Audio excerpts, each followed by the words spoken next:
ეს ბრძანება ირაკლი კობახიძემ თინათინ რუხაძის თანამდებობიდან გათავისუფლების შემდეგ მალევე გამოსცა. პრემიერმა კულტურის მინისტრის მოვალეობის შესრულება არა როგორც წესი რომელიმე მოადგილეს, არამედ სამინისტროს აუდიტის ხელმძღვანელს დაავალა. მიხეილ კიკნაძე, რომელსაც კულტურის სამინისტროში ფინანსების და თანამშრომლების კონტროლი ევალებოდა, ახლა მინისტრის კაბინეტში ინაცვლებს.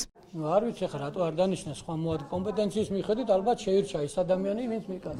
ვინ არის მიხეილ კიკნაძე? პირი, რომელიც სამინისტროს მმართველ რგოლში არასდროს ყოფილა და კულტურის სფერო არასდროს უმართავს, ახლა რუხაძეს დროებით შეცვლის. კიკნაძე უწყებაში აუდიტის სამსახურს ხელმძღვანელობდა, ფინანსებს აკონტროლებდა და ინფორმაციასაც უწყების ბიუჯეტის ხარჯვაზე ყველაზე მეტად ფლობდა. მანამდე 2024 წელს მსგავს მონიტორინგს უწევდა საქართველოს რკინიგზას. საინტერესოა, რომ რკინიგზის იმდროინდელი დირექტორი დავით ფერაძე რამდენიმე თვის წინ კორუფციის ბრალდებით დააკავეს. ამის შემდეგ კიკნაძე კულტურის სამინისტროში გადაჰყავთ და რამდენიმე თვეში ამ უწყების პირველი პირიც მოულოდნელად მიდის. ხელმძღვანელის პოსტს კი სწორედ კიკნაძე იკავებს. ჩნდება კითხვა ხომ არ უკავშირდება მინისტრის წასვლა კორუფციულ პრობლემებს.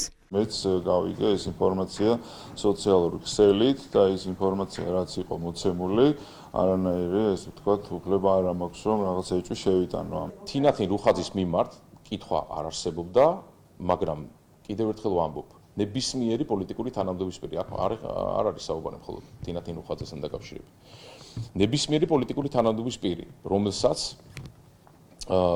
ხელი წაუწდა და კანონით არღვია სახელმწიფომ აჩვენა საკუთარი სახე და აჩვენა საკუთარი რეაგირება. თინათინ რუხაძის გადადგომის ოფიციალური მიზეზი ჯანმრთელობის მდგომარეობაა. თუმცა ამ ვერსიის ბევრს არ სჯერა. ეჭვს მისივე ინტერვიუ აჩენს. უკვე ყოფილი მინისტრი სულ 2 კვირის წინ საერთაშორისო პროექტებს აანონსებდა და გრძელვადიან გეგმებზე საუბრობდა. სამთავრობო არხზე ის მსოფლიო ტურნეებზე საუბრობს და ამბობს, რომ ბევრი ახალი ამბისთვის ემზადება. დიდი საერთაშორისო პროექტები გველოდება, მსოფლიო ტურნეები გველოდება სწორედ ამ ნიშნით, იმიტომ რომ ამოგლეჯილ უკვე ცალკეულ პროექტებს აზრი არ აქვს. ჩვენ გვჭირდება ფართედ გატანა იმისთვის, რომ უკუგება მიიღოს ჩვენმა ქვეყანამ ეკონომიკურ ჭრილში. როდესაც სტრატეგიაზე შევთანხმდებით, მე ვფიქრობ, რომ ბევრი გვექნება სასაუბრო. ამ ინტერვიუდან რამდენიმე კვირაში რუხაძე Facebook პოსტით თანამდებობიდან მიდის. ოპოზიციის ინფორმაციით მან ეს პოსტი პროკურატურისკენ მიმავალ გზაზე დაწერა, სადაც დაკითხეს კიდეც. რა ვიცით რუხაძის შესახებ? კითხვები მის შემოსავლებზე აქამდეც არაერთი იყო. რუხაძე მაშინაც, როცა მოსწავლე ახალგაზრდობის სასახლის დირექტორი იყო, მრჩევლად იყო დასაქმებული კომპანიაში, რომელსაც მისი უახლოესი მეგობარი ზუზუ ნოდია ფლობდა. ეს კომპანია სახელმწიფო ბიუჯეტიდან დიდ ფულს იღებდა მაშინაც, როცა რუხაძე უკვე კულტურის მინისტრი გახდა. გუშინ პროკურატურისკენ მიმავალი თინათინ რუხაძე Facebook-ის პოსტით რომ გადადგა, კიდევ ერთი მანიშნებელია იმისა, რომ ქართული ოცნება იხრჩობა კორუფციაში. ქართული ოცნების მაღალჩინოსნები ერთმანეთს ეჯიბრებიან ხალხის ფულის გაყოფაში და მხოლოდ მაშინ, როდესაც თავად გუნდში ივანიშვილის კარზე გადაწყვეტენ, რომ ვიღაც უნდა გაიწიროს, ხედავთ ხოლმე, რომ ან თანამდებობას ატოვებინებენ, ან საერთოდაც ციხის გზას გაუყენებენ ხოლმე. ყველაზე ცუდი მინისტრი იყო ალბათ კულტურის სფეროში, რომელმაც ვერ გაბედა ხმა მოიღო კულტურის სფეროს დასაცავად იმ რეპრესიების ფონზე, რაც ოცნების ხელისუფლების მხრიდან მიდის ამ სფეროს მიმართულებით. ეს არის პარტიულ ვერტიკალს დაქვემდებარებული ხელისუფლება, სადაც მინისტრებს საერთოდ პოლიტიკის განსაზღვრის არანაირი უფლებამოსილება არ გააჩნიათ. თიკა რუხაძესთან ერთად გაუშვეს მისი პირველი მოადგილე მაკა გურგენიძე. ის ამ სამინისტროში რუხაძესთან ერთად მივიდა. მანამდე ის მთის კურორტების სააგენტოში შესყიდვების მიმართულებას ხელმძღვანელობდა. რა არ გააკეთა ყოფილმა მინისტრმა? ნანკა კალატოზიშვილი იხსენებს, რომ პარტიის ერთგულების მოტივით რუხაძემ ყველაფერს მოაწერა ხელი და მათ შორის ხელოვანებისთვის უმძიმეს პერიოდში ახალი თეატრის ხელმძღვანელი პოსტიდან გაათავისუფლა. დავით დოიაშვილი რუხაძის მეგობარი იყო, თუმცა მას ანდრო ჭიჭინაძის მხარდაჭერა არ აპატიეს. მე ყველაფერს სიამოვნებით დავაბრალებდი კარმას, მაგრამ TV პირველის გამომძებელი ჟურნალისტების სიუჟეტების მერე, რა თქმა უნდა, კითხვები ჩნდება და რთულია ყველაფერი კარმას გადააბრალა.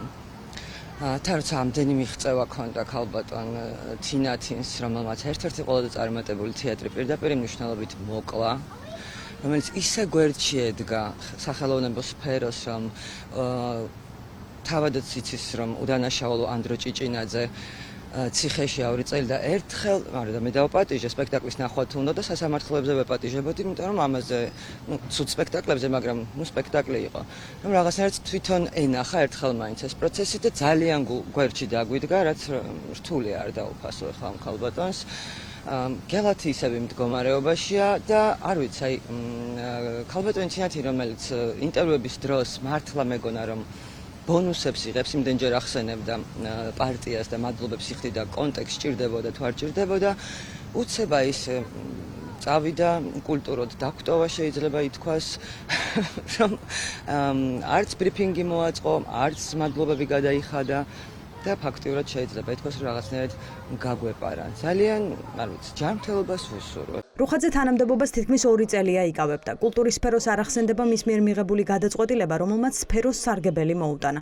მთავრობის წევრი ქართული ოცნების მხარდამჭერი მომღერლებისთვის ერთ-ერთი ხელგაშლილი მინისტრი იყო. უფინანსებდა კონცერტებს საქართველოს რეგიონებში და აფინანსებდა სხვა პროექტებსაც, თუმცა მის გადადგომას მომღერლები დუმილით შეხვდნენ. ეს ქართული ოცნების მხარდამჭერებსაც კი არ გამორჩენიათ. მათ ვინც ოცნების ყველა გადაწყვეტილებას ამართლებს, აინტერესებს სად არის ხალხი, ვისაც რუხაძე დიდი ფულით საკონცერტო ტურნეებს უფინანსებდა. პარტია რასაც ეთყოდა იმას აკეთებდა თიკა რუხაძე ძალიან ისეთი ბანალური მიზეზის გამო, კეთილდღეობის გამო და იმის გამო რომ რაღაცა კარგი ჩანთა ჭეროდა ხელში. ბიძინა ივანიშვილს რა თქმა უნდა უყვარს ეს რაღაცა ყურმოჭრილი და მონური მორჩილება, თუმცა როგორც ჩანს არ უყვარს ადამიანები, რომლებიც მისდა დამოუკიდებლად გადაწყვეტენ, რომ ფული იშოვონ. ან რაღაცა ფულის შოვნის გზებს ეძებენ, ისე რომ ბიძინა მარიცის ეს ყველაფერი და ალბათ ეს გაიგეს, რომ რაღაცა ზედმეტი მოინდომა, ან ზედმეტი ფული შოვნა მოინდომა და ალბათ ეს გახდა მისი მიზეზი. ვინ იქნება თიკა რუხაძის შემცვლელი არ ვიცით. ოცნებაში ამბობენ, რომ კონსულტაციები დაწყებულია. არ არის გამორიცხული მინისტრის პოსტზე კობახიძემ მის მიერ დანიშნული მიხეილ კიკნაძე დატოვოს.